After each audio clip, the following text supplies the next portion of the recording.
Nothing in the files suggested importance. No medals. No public orders. No official photographs. Only fragments, quietly removed from archives.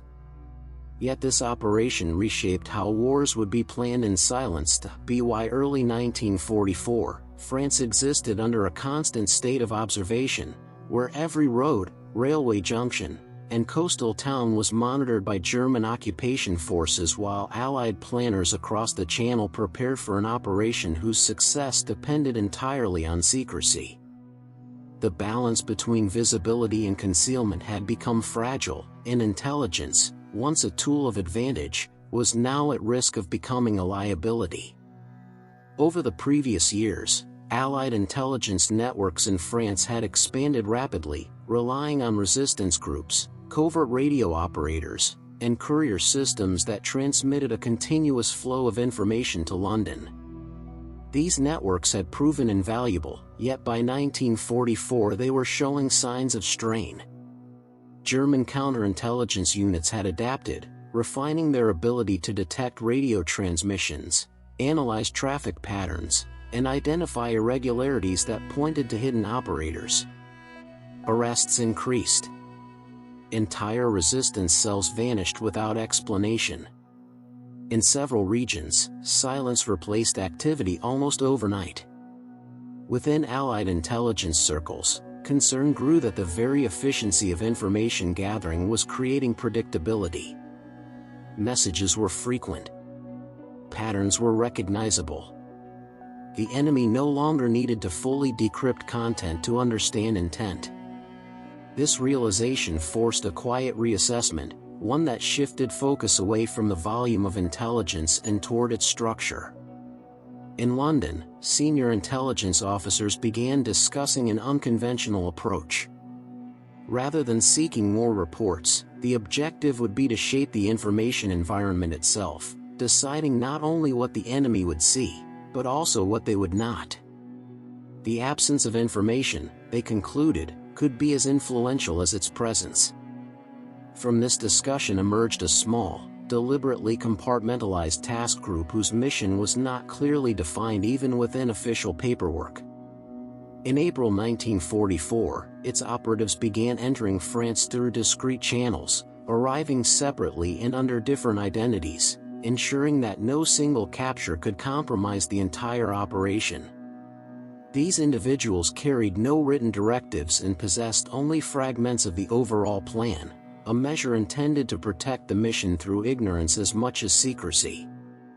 Once in place, they began issuing subtle instructions to selected resistance contacts, advising some to reduce transmissions, others to delay reports, and a few to send information that was accurate in isolation yet misleading in context. The intent was not to fabricate falsehoods, but to disrupt coherence. For many resistance leaders, these orders were deeply unsettling, as years of disciplined intelligence work were suddenly being restricted without explanation. What was being constructed was not a deception aimed at the battlefield, but a reconfiguration of intelligence itself, laying the foundation for an operation whose true shape remained invisible even to those carrying it out.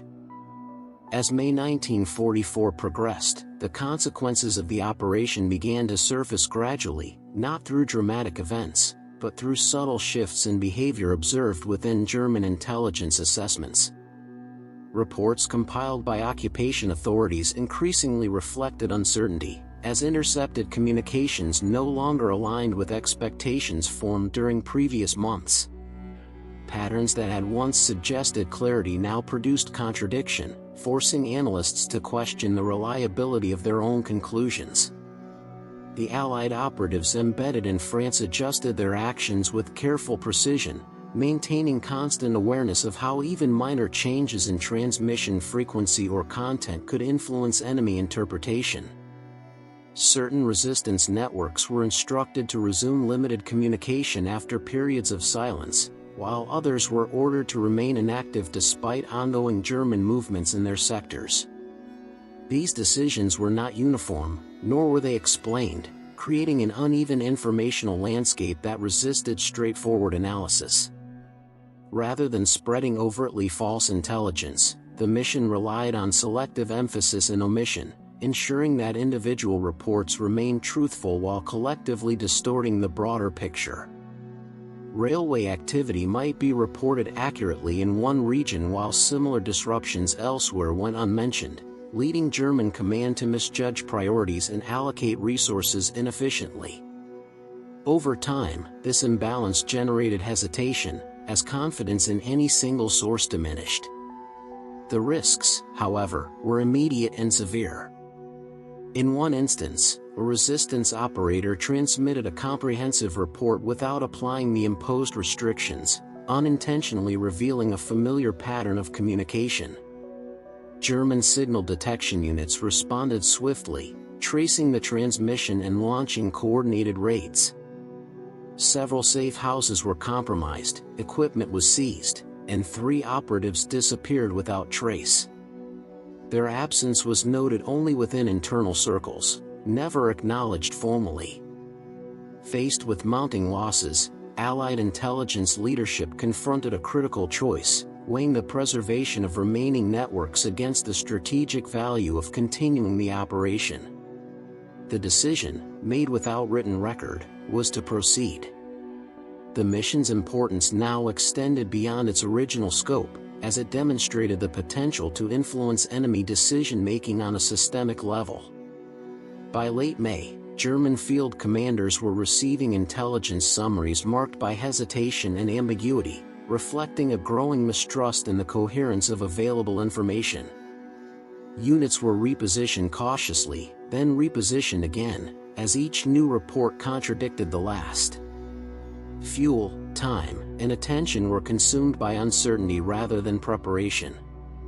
Meanwhile, operatives in France began dismantling segments of the intelligence infrastructure they had once helped establish, severing contacts and abandoning codes that had been refined over years of clandestine work.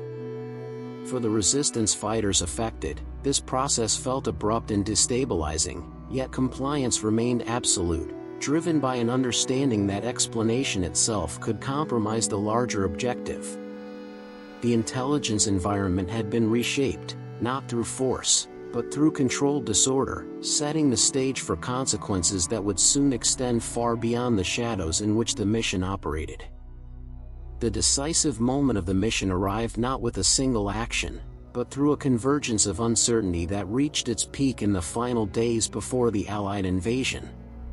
By early June 1944, German intelligence services possessed an abundance of reports from occupied France, yet none of them offered a coherent picture. Each assessment seemed plausible in isolation, but together they formed a landscape of contradictions that resisted clear interpretation. Signals intercepted from resistance networks suggested heightened activity in multiple regions, while simultaneous silence elsewhere implied exhaustion or collapse. German analysts struggled to determine whether these patterns represented deliberate deception or the natural degradation of underground movements under pressure. As a result, confidence in predictive models eroded rapidly, forcing command staff to rely increasingly on caution rather than decisive judgment. The mission's final directive was implemented with deliberate restraint. 48 hours before the Allied landings, all remaining intelligence channels under Allied influence were instructed to cease transmission entirely. No final warnings were sent. No summary reports followed. What remained was a sudden, uniform silence that German counterintelligence interpreted as confirmation of their own effectiveness. They believed resistance networks had been neutralized. They believed control had been restored. This misinterpretation proved critical. When the invasion began, German command structures hesitated, waiting for confirmation that never arrived through their compromised intelligence systems. Orders were delayed as officers attempted to reconcile outdated reports with unfolding events. Units were held in reserve, uncertain whether the landings represented a primary assault or a diversion designed to expose their movements. For the operatives who had shaped this environment, the climax carried no sense of resolution. Extraction orders were incomplete and unevenly distributed, reflecting the fragmented nature of the mission itself. Some agents were instructed to withdraw through newly secured routes, while others were told to remain in place until further notice that never came. Several individuals disappeared during this period, absorbed into the chaos of liberation without documentation or acknowledgment. Their absence was not investigated. Their role was not recorded. The mission had achieved its operational objective, but at the cost of erasing those who carried it out. In the aftermath, Allied intelligence leadership quietly recognized that a fundamental threshold had been crossed. Intelligence had not merely supported military action, it had reshaped the enemy's capacity to respond. The battlefield had expanded beyond terrain and firepower, entering a realm defined by perception, hesitation, and controlled uncertainty, a shift whose consequences would extend far beyond the war itself. After the summer of 1944, the mission concluded without any public signal that it had ever existed, dissolving quietly into administrative routine and post-war reorganization rather than ending with a defined moment or formal closure. There were no official summaries intended for public record, no acknowledgments issued to mark completion, and no indication that anything extraordinary had taken place behind the visible advance of liberation. Within intelligence offices, the aftermath unfolded slowly and deliberately. Files were reviewed in restricted settings, references were condensed or removed entirely, and operational names were replaced with neutral designations that revealed nothing about purpose or scope. Some documents were absorbed into broader archival categories, while others were quietly eliminated, leaving gaps that could not be traced to a single cause. Those operatives who survived returned without recognition, resuming ordinary assignments or withdrawing from intelligence work altogether, carrying with them an understanding that their role would never be formally acknowledged. Their experience was not discussed, even among colleagues, as the value of the mission lay not in remembrance but in its continued invisibility. The changes it introduced appeared instead in revised procedures, altered assumptions, and a subtle shift in how intelligence itself was understood. The individuals who did not return were never officially associated with a specific operation, their disappearances blending into the wider uncertainties of war, recorded as missing or simply left unresolved. No investigations followed, and no effort was made to reconstruct their final actions, as doing so would have risked exposing what had been deliberately concealed. In France, the physical traces of the mission faded quickly. Safe houses lost their significance, rooms once used for clandestine coordination were repurposed, and locations that had carried immense risk returned to ordinary life without leaving visible marks of their former function. Resistance networks rebuilt after liberation, unaware that periods of silence they had experienced were once intentional rather than accidental.